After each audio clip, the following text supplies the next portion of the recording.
Salut à tous et bienvenue dans une nouvelle vidéo de la chaîne YouTube Dans ton Miam.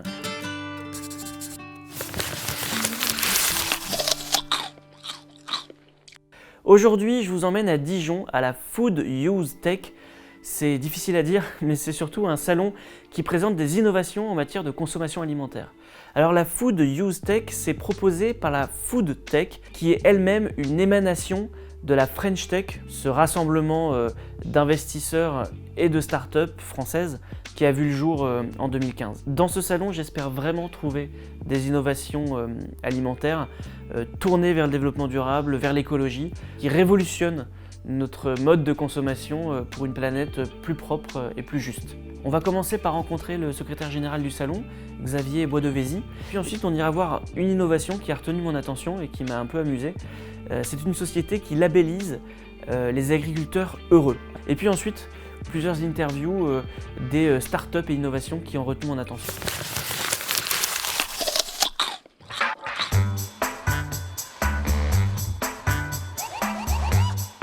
Ici, au Food Use Tech, on parle de toute la chaîne de production alimentaire. Donc ça va de la production à la consommation en passant par la transformation et la distribution. J'espère vraiment qu'on va trouver des projets intéressants et surtout j'espère qu'il y aura de quoi grignoter sur les stands parce que j'ai grave la dalle.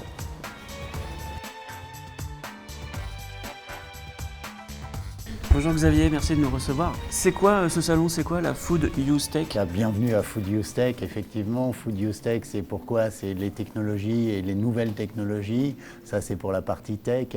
Le use pour les usages et food pour l'alimentation. Donc en fait, vous êtes là sur le salon qui vient présenter les nouveaux usages et les nouvelles technologies dans le secteur de l'alimentation.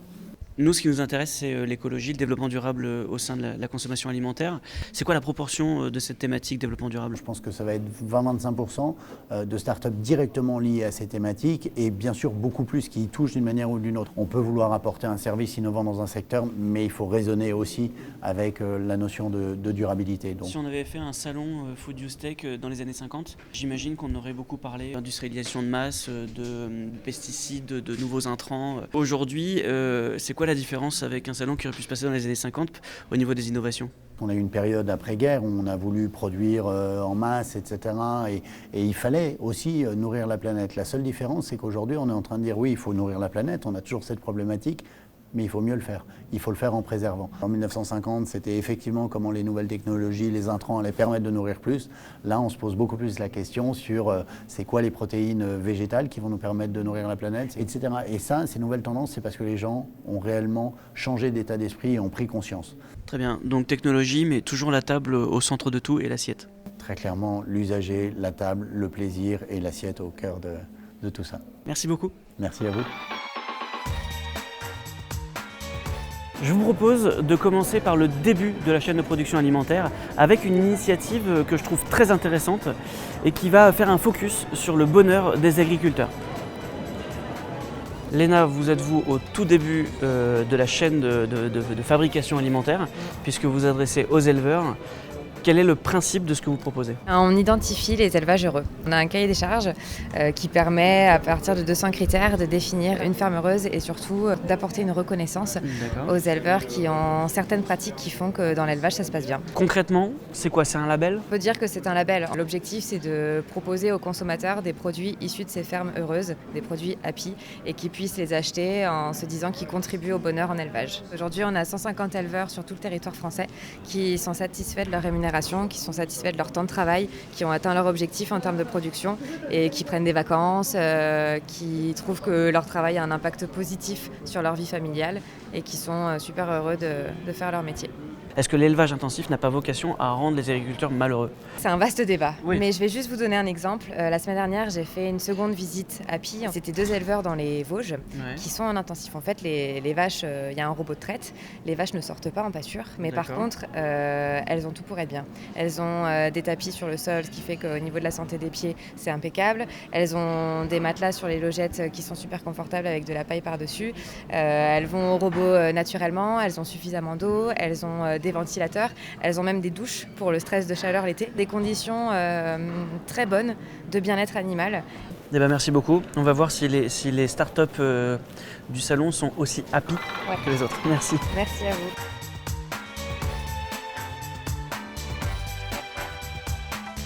On va parler potager.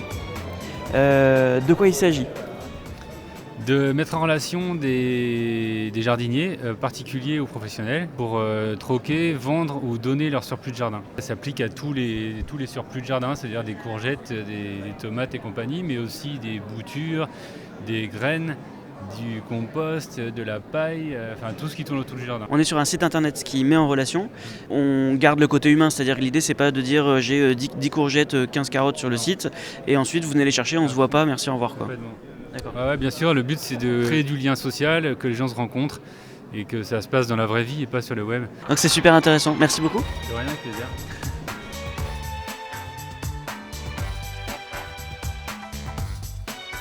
Je me suis arrêté à ton stand parce que j'ai vu le gaspillage où on a passé l'âge. Tout à fait. Est-ce que tu peux me raconter de quoi il s'agit? Alors Collectoo, c'est l'histoire d'un projet étudiant qui est né à Rennes il y a 2 ans, avec une mission très particulière qui est celle de lutter contre le gaspillage alimentaire et surtout de revaloriser le pain invendu. Donc, tout simplement, on collecte du pain dans des boulangeries. Dans le Grand Ouest, et ce pain on le sèche, on le broie pour en faire une nouvelle matière première qui va permettre de faire une gamme de préparation, donc faite à partir de farine de pain recyclé. Donc on lutte contre le gaspillage et j'imagine que la matière de base du coup elle a aussi un coût un peu moindre qu'une farine classique? Alors malheureusement non, aujourd'hui l'économie circulaire coûte plus cher que l'économie linéaire. Nous on a tous les frais de transport, de logistique, de retraitement et aujourd'hui on n'arrive pas à un prix compétitif à celui de la farine. Mais avec la démarche anti-gaspi on réussit à bien valoriser le produit et à finalement en vivre. Je t'invite à goûter. Ah c'est ce que j'allais dire. Je tente celui-ci. Commence par le salé. Très bon. Merci. Voilà. Est-ce que dans les tests de dégustation on sent une différence avec une préparation à base de farine? À 90% des cas, les gens ne se rendent pas compte qu'ils sont en train de manger une pâtisserie qui revalorise le pain. Et c'est là aussi qui est l'effet waouh et l'intérêt de ces pâtisseries-là. Eh ben bravo. Merci beaucoup.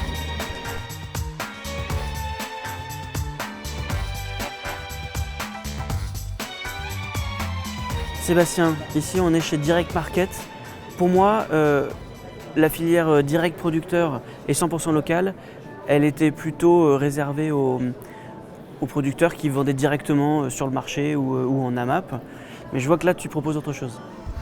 Oui, tu me parles là des circuits courts. La définition officielle des circuits courts, c'est 0 ou maximum un intermédiaire entre le producteur et le consommateur. Nous, effectivement, nous sommes positionnés sur le circuit court dans le contexte où le commerçant, chez nous, est le seul intermédiaire. Il y a aussi des petites astuces et notamment une grosse transparence pour le consommateur? Ah oui, puisque nous avons développé et automatisé l'édition de ces étiquettes prix sur lesquelles le consommateur peut percevoir et peut lire clairement la part de notre service, le coût de la logistique au réel, la part du magasin et la part qui revient au producteur. Prochainement, tous les aspects de suivi de la logistique dans le cadre de la blockchain et aussi la distance entre son lieu d'achat et le lieu de production du produit. Tout ça, ça fonctionne parce que c'est une histoire d'homme et on tient absolument à recréer ce lien qui a été perdu au fil des années. C'est vraiment une démarche pour moi qui est durable de leur part aussi. Ok, bah merci beaucoup. Avec plaisir.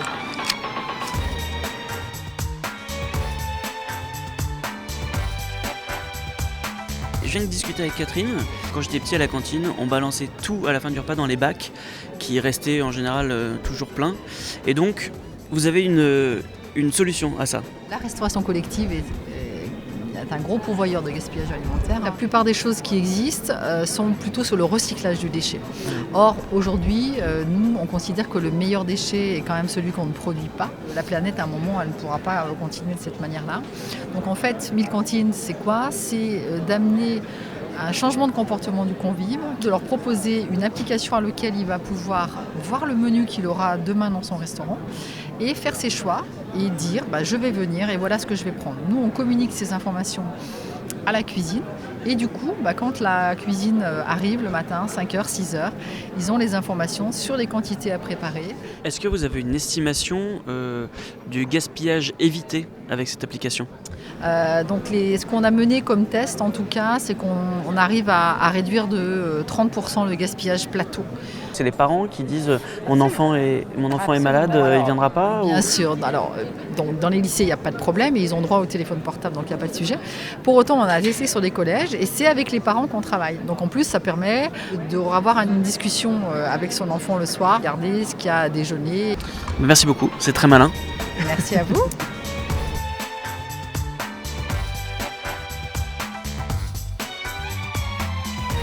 Vous avez une solution anti-gaspillage, on va dire les choses comme ça. Oui. Mais d'abord, Give, au départ, c'est quoi?